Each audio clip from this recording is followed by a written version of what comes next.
സഖാവ് പിണറായി വിജയന് മറ്റുള്ളവരുടെ പാർലമെന്ററി വ്യാമോഹത്തെക്കുറിച്ച് പറയാൻ എന്ത് യോഗ്യതയാണ് ഉള്ളത്? പിണറായി വിജയൻ ഏതെല്ലാം അധികാരത്തിൻ്റെ സ്ഥാനമാനങ്ങളിൽ ഇരുന്നു എന്നുള്ളത് നമ്മൾ കൃത്യമായിട്ട് നമുക്കറിയാവുന്ന കാര്യങ്ങളാണ്. അതും മറ്റുള്ളവരെ ചവിട്ടി തേച്ച് ദീർഘകാലം ഇരുന്നു. അപ്പോൾ മറ്റുള്ളവരെ വർഗവഞ്ചകൻ എന്നൊക്കെ വിളിക്കുന്ന ഏത് തരത്തിലാണ്? ഒരു യോഗ്യതയുമില്ല. അദ്ദേഹമാണ് യഥാർത്ഥത്തിൽ പാർട്ടിക്ക് വർഗവഞ്ചകനായിട്ട് വരേണ്ടത്. കമ്മ്യൂണിസ്റ്റ് ആദർശങ്ങളിൽ നിന്ന്, അതിൻ്റെ സ്വത്വങ്ങളിൽ നിന്നെല്ലാം വ്യതിചലിച്ചുകൊണ്ട് പാർലമെൻ്ററി വ്യാമോഹം മാത്രമല്ല, കോർപ്പറേറ്റ് ടിക്കൂൺ എന്നുള്ള ഒരു പദവിയിലേക്ക് പോയിരിക്കുകയാണ് പിണറായി വിജയൻ. കമ്മ്യൂണിസ്റ്റ് പാർട്ടി എന്ന് പറയുന്നത് മർദ്ദിത വർഗത്തിൻ്റെ പാർട്ടിയാണെന്ന് പറഞ്ഞു വെച്ചതാണ് കാൾ മാർക്സും. അത് ഏറ്റുപറഞ്ഞുകൊണ്ട് സൈദ്ധാന്തികനായിട്ടുള്ള EMS നമ്പൂതിരിപ്പാട്. ദ ടോയിലിംഗ് മാസസ്, കഷ്ടപ്പെടുന്ന ജനതയ്ക്ക് വേണ്ടിയുള്ള പാർട്ടി. ഇന്നത് എവിടെ നിൽക്കുന്നു?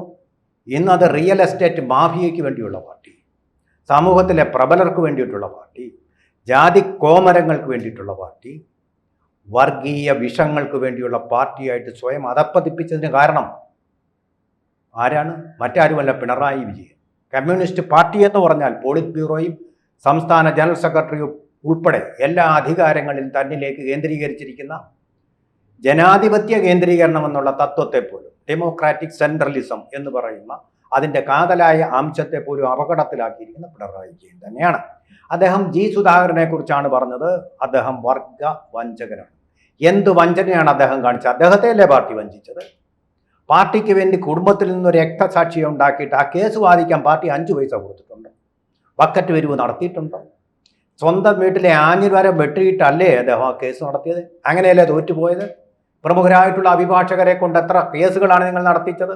ആന്റണി രാജുവിനെ രക്ഷിക്കാൻ പോലും, അമ്പലങ്ങളിൽ യുവതികളെ പ്രവേശിപ്പിക്കാൻ പോലും കോടിക്കണക്കിന് രൂപയല്ലേ അതിനകത്ത് ചെലവാക്കിയിട്ടുള്ളത്? എത്ര തവണ? എക്സാലോജിക്കിൻ്റെ കാര്യത്തിൽ, സ്വന്തം മകളുടെ കാര്യത്തിൽ എത്ര കോടി കണക്കിന് രൂപയാണ് ചെലവാക്കിയിട്ടുള്ളത്? സംസ്ഥാന ഖജനാവിൽ നിന്ന് പണമെടുത്തുകൊണ്ട് നിങ്ങൾ ചെലവാക്കിയിട്ടില്ലേ? അതൊക്കെ എന്താണത്? കമ്മ്യൂണിസമാ? പാർലമെന്ററി വ്യാമോഹങ്ങളല്ലേ? എല്ലാ വിജയനാഥ്, ഇതിൻ്റെയൊക്കെ രസമെന്ന് പറഞ്ഞാൽ ഈ പിണറായി മുമ്പിൽ പുലിയുടെ മുമ്പിൽപ്പെട്ട എലിയെ പോലെ രണ്ട് സിംഹങ്ങളായിട്ടുള്ള 2 യുവതികൾ അദ്ദേഹത്തെ പോയി കാണാൻ അഭിമുഖം നടത്തി. അപ്പോൾ അവർ പറഞ്ഞൊരു കാര്യമാണ് എന്നെ ഏറെ അത്ഭുതപ്പെടുത്തിയത്. അങ്ങയുടെ മകൻ മുഹമ്മദ് റിയാസ്, അമ്മയുടെ മരുമകൻ മുഹമ്മദ് റിയാസ് ശരിയായ രീതിയിൽ പാർട്ടി പ്രവർത്തനം, DYFIയുടെ അഖിലേന്ത്യാ നേതാവ് എന്നൊക്കെയുള്ള തരത്തിൽ ഉയർന്നു വന്ന ആളെ, എന്നിട്ടും പത്രങ്ങളും നാട്ടുകാരും എല്ലാം പറയുന്ന അങ്ങ് അദ്ദേഹത്തിനെ അധികാരത്തിലെത്താൻ വേണ്ടി ശ്രമിച്ചെന്ന്. മുഖ്യമന്ത്രിയുടെ പക്ഷം മാറി അങ്ങ് കൂറുമാറിയവർ എന്നാണ് ചോദിച്ചത്. ഒരു ചോദ്യം ചോദിക്കേണ്ട രീതിയിൽ ചോദിക്കണ്ടേ? ഒരു മുഹമ്മദ് റിയാസ് മാത്രമാണോ DYFIക്ക് ഉണ്ടായിരുന്നത്?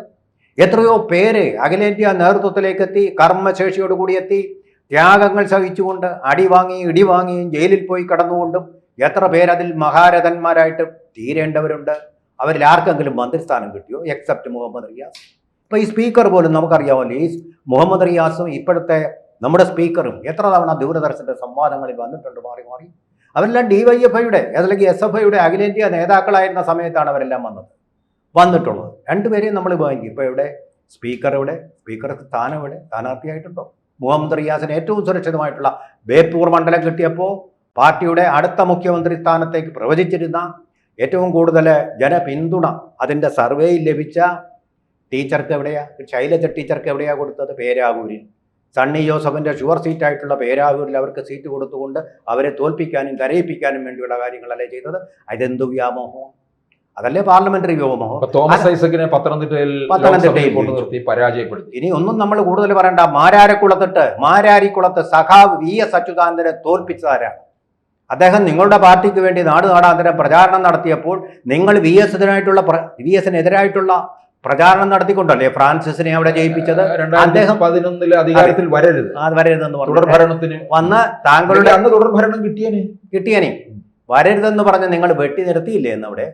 സഖാവ് ബനിയന് വിട്ട് കരഞ്ഞുകൊണ്ടിരിക്കുന്ന ചിത്രം പത്രങ്ങളിലെല്ലാം നമ്മൾ കണ്ടതല്ലേ? ഫ്രാൻസിസ് ജോർജ് വെറുതെ കെട്ടിവെച്ച തുക പോകും, അതിനുള്ള പൈസ നിങ്ങൾ നഷ്ടപരിഹാരം തരണമെന്ന് കോൺഗ്രസിനോട് പറഞ്ഞുകൊണ്ടാണ് ബലമായിട്ട് കോൺഗ്രസ് തള്ളി അവിടെ നിർത്തിയത്. അദ്ദേഹത്തെ ജയിപ്പിച്ചില്ലേ നിങ്ങൾ? നിങ്ങൾക്ക് വേണ്ടി മണ്ഡലങ്ങളിൽ ഓരോന്നിലായിട്ട് പടവെട്ടിക്കൊണ്ടിരുന്ന സമയത്തല്ലേ പിന്നിൽ നിന്നുള്ള ഇരുട്ടടി വന്നത്? എന്നിട്ട് പിന്നെ നിങ്ങൾ എന്താ പറയുന്നത്? പാർലമെന്ററി വ്യാപം. അപ്പം നിങ്ങളല്ലേ വർഗവഞ്ചകരെ?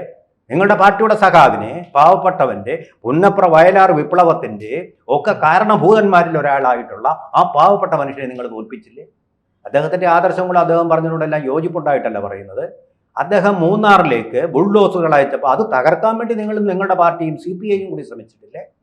ആ കേസുകളെല്ലാം തോൽപ്പിക്കാൻ കാരണം നിങ്ങളും കൂടിയല്ലേ? അല്ലെന്നും പറയൂ സഖാവേ. ഈ ചോദ്യങ്ങളൊന്നും അവർ ചോദിക്കാത്തതുകൊണ്ട് ഞാനങ്ങ് ചോദിച്ചു പോവുകയാണ്.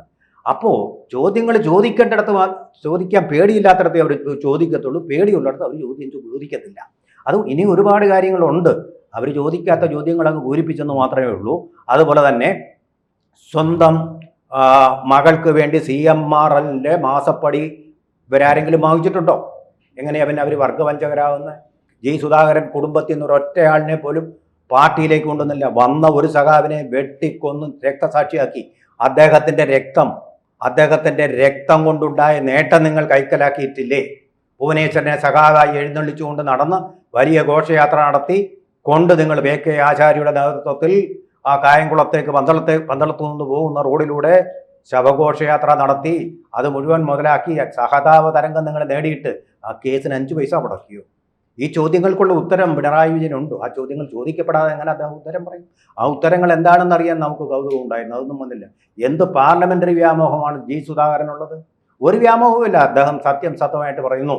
TK ഗോവിന്ദനെ പറ്റി പറഞ്ഞൊരു കാര്യമാണ്. അദ്ദേഹത്തിന് മാത്രം അങ്ങ് തോന്നിയാൽ പോരല്ലോ. അദ്ദേഹം കഴിവുള്ള ആളാണ്. TK ഗോവിന്ദനെ പറ്റി പറയുക. നിങ്ങളുടെ സഖാവായിട്ട് കഴിവുള്ളവനായിട്ട് അടുത്ത പാർട്ടിയുടെ സംസ്ഥാന സെക്രട്ടറി ആവാൻ യോഗ്യനുള്ള ആളാണെന്ന് നിങ്ങളുടെ പാർട്ടിക്കാർ തന്നെയാണ് പറയുന്നത്. ഉള്ളിരുന്നുകൊണ്ട് ഞങ്ങൾക്ക് അങ്ങനൊന്നും അഭിപ്രായമൊന്നുമില്ല, പറയുന്നുണ്ട്.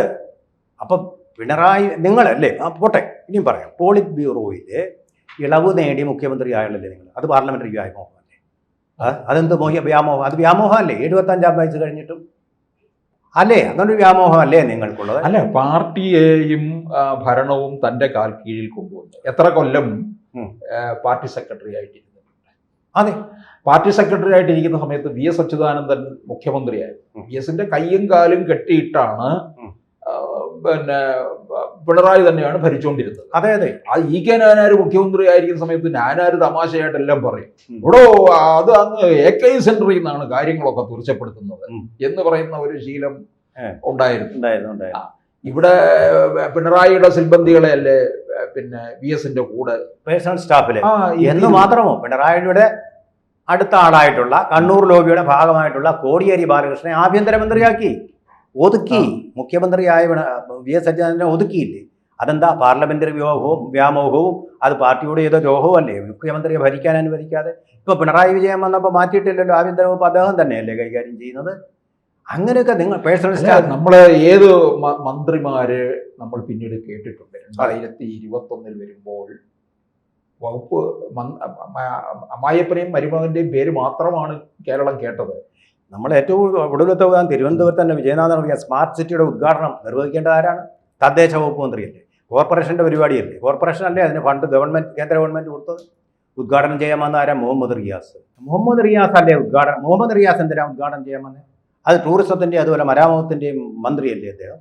അപ്പോൾ ഈ നെറുകേടുകളെല്ലാം കാണിക്കുന്നത് ഒരു തരം അതല്ലേ ശരിയായിട്ടുള്ള താങ്കൾ പറഞ്ഞതുപോലെ തന്നെയുള്ള നയവഞ്ചന എന്ന് പറയാവുന്ന കാര്യം? പാർട്ടിയുടെ ശരി അനീതി എന്ന് പറയുന്നതല്ലേ?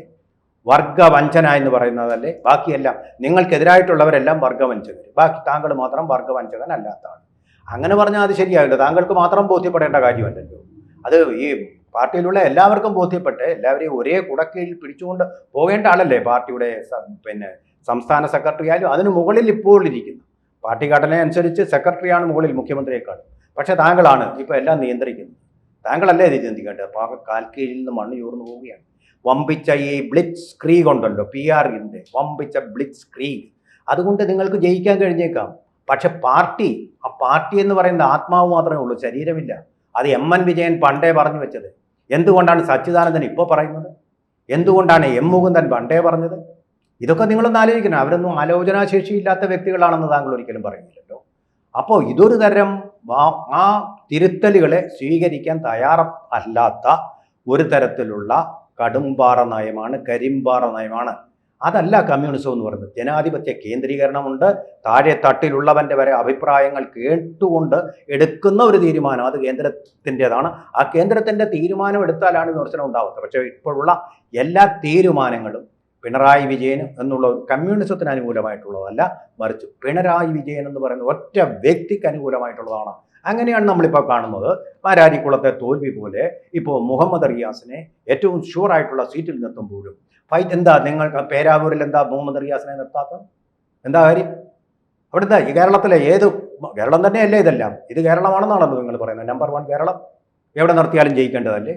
അപ്പോൾ ഇഷ്ടപ്പെട്ട സീറ്റുകളിൽ ഇഷ്ടപ്പെട്ട സ്ഥാനങ്ങളിലും ഒക്കെ ഓരോരുത്തരെ എത്തിക്കൊണ്ട് മന്ത്രി എന്നുള്ള നിലയിലുള്ള മുഹമ്മദ് റിയാസിൻ്റെ സീനിയോറിറ്റി കൂട്ടാൻ വേണ്ടിയിട്ടുള്ള ശ്രമം. അങ്ങനെ കൂടുതൽ സീനിയർ ആയി കഴിഞ്ഞാൽ അദ്ദേഹത്തിന് ഉയർന്ന പദവികളിലേക്ക് പോകാം. അങ്ങനെ പദവികളിലൂടെ പോയി കഴിഞ്ഞിട്ട് താങ്കൾ മുഖ്യമന്ത്രിയായിട്ടുള്ള ഒരു മരുമകനെ കൂടി, മുഖ്യമന്ത്രിയായിട്ടുള്ള ഒരു അച്ഛനെ കൂടാതെ മുഖ്യമന്ത്രിയായിട്ടുള്ള ഒരു മരുമകനും കൂടി കിട്ടണമെന്നുള്ളതല്ലേ നിങ്ങളുടെ വ്യാമോഹങ്ങൾ? അതല്ലേ പാർലമെന്ററി വ്യാമോഹം? അല്ലാന്ന് എങ്ങനെ പറയാൻ പറ്റും? അതിന് സ്വന്തം മുഖം കണ്ണാടിയിൽ കണ്ടിട്ട് അത് മറ്റുള്ളവരുടെ മുഖമാണെന്ന് പറയുന്നത്, അതാണിപ്പോൾ ചെയ്തുകൊണ്ടിരിക്കുന്നത്. സുധാകരൻ ഇതിന് മറുപടിയൊന്നും പറഞ്ഞിട്ടില്ല. സുധാകരൻ്റെ മറുപടി പറയട്ടെ. TK ഗോവിന്ദനും ഇതിന് മറുപടിയൊന്നും പറഞ്ഞിട്ടില്ല. അദ്ദേഹം പക്ഷേ K സുധാകരൻ്റെ സഹായം തേടിക്കൊണ്ടാണ് ഇരിക്കുന്നത്. ഒരു പക്ഷേ നിങ്ങൾ മൂന്നാമതും മുഖ്യമന്ത്രിയായിട്ട് തന്നെ വരുമായിരിക്കും. പക്ഷേ ഈ ചോദ്യങ്ങൾ അധികാരസ്ഥാനത്ത് ഇരിപ്പിച്ചാലും ഈ ചോദ്യങ്ങൾ വേട്ടയാടിക്കൊണ്ടിരിക്കും. കാരണം ചരിത്രമെന്ന് പറയുന്നത് നമുക്കങ്ങനെ മറയ്ക്കാനോ മായ്ക്കാനോ കഴിയുന്ന ഒരു സംഭവം അല്ല എന്നുള്ളതാണ്. വിജയനാഥൻ എന്ത് തോന്നുന്നു? കൃത്യമായ കാര്യം തന്നെയാണ്. അതുപോലെ DYFയുടെ എത്രയോ നേതാക്കളെ നമ്മൾ ഈ സംവാദങ്ങളിൽ അഭിമുഖം ചെയ്തിട്ടുണ്ട്. അവർക്ക് ആങ്കറിങ് ഇത്രയും ഉയരങ്ങളിൽ എത്താൻ പറ്റിയിട്ടുണ്ട്. ഇവിടെ PR വസന്തൻ നമ്മുടെ സംവാദങ്ങളിൽ വന്നിട്ട് ഇവിടെ നിൽക്കുന്ന പേര് പോലും കേൾക്കാനില്ല. അതുപോലെ അറിയാമല്ലോ മുരളി എന്ന് പറയുന്നത് ഷൊർണൂർ കോർപ്പറേഷൻ പിടിച്ച ഒരു DYFI നേതാവിനെ അറിയാമല്ലോ. തിരിച്ചു പോയി, പിന്നീട് തിരിച്ച് പാർട്ടിയിലേക്ക് പോയി. പക്ഷേ ഇവിടെ നിൽക്കുന്നു. ഒരു MLA പോലും ആയിട്ടില്ലല്ലോ അദ്ദേഹം, ഒരു മന്ത്രി പോലും ആയിട്ടില്ല. അതുപോലെ അഖിലേന്ത്യാ തലത്തിൽ ഒരുപാട് നേതാക്കളുണ്ട്. അഖിലേന്ത്യാ തലത്തിൽ ഒരാളുണ്ട്, ശിവദാസ് അല്ലെ, MP ആയിട്ടുള്ള അദ്ദേഹം നല്ല വിവരമുള്ള ആളാണ്. അദ്ദേഹം MP ആയിട്ട് പോയിട്ടുണ്ട്. അത് തീർച്ചയായിട്ടും അംഗീകരിച്ചുകൊണ്ട് തന്നെ അപ്പോൾ ഇതിപ്പോൾ വാസ്തവത്തിൽ ഇപ്പോൾ നോർത്ത് കൊറിയയിലെ കിം ഇൽ സുങ്ങിൻ്റെ ആ മക്കളുടെയും ആ കുടുംബത്തിൻ്റെയും പരമ്പരയാണ് അവിടെ വരുന്നത്. ഇപ്പോൾ 13 വയസ്സുള്ള ഒരു പെൺകുട്ടിയെ, മകളെ ട്രെയിൻ ചെയ്തുകൊണ്ട് വരികയാണ് നോർത്ത് കൊറിയയുടെ അടുത്ത സർവ്വ അധികാരിയാക്കി മാറ്റാൻ വേണ്ടി. അതുപോലൊരു സമ്പ്രദായത്തിലൂടെ പോകുന്നത് കമ്മ്യൂണിസം അല്ല എന്നുള്ളതാണ് പറഞ്ഞു വെക്കുന്നത്. അത് പാർലമെന്ററി വ്യാമോഹം തന്നെയാണ്. കൂടുതൽ വാർത്തകളും വിശേഷങ്ങളും നിങ്ങളിലേക്ക് എത്താൻ ABC മലയാളം സബ്സ്ക്രൈബ് ചെയ്യുക, ബെൽ ബട്ടണും അമർത്തുക.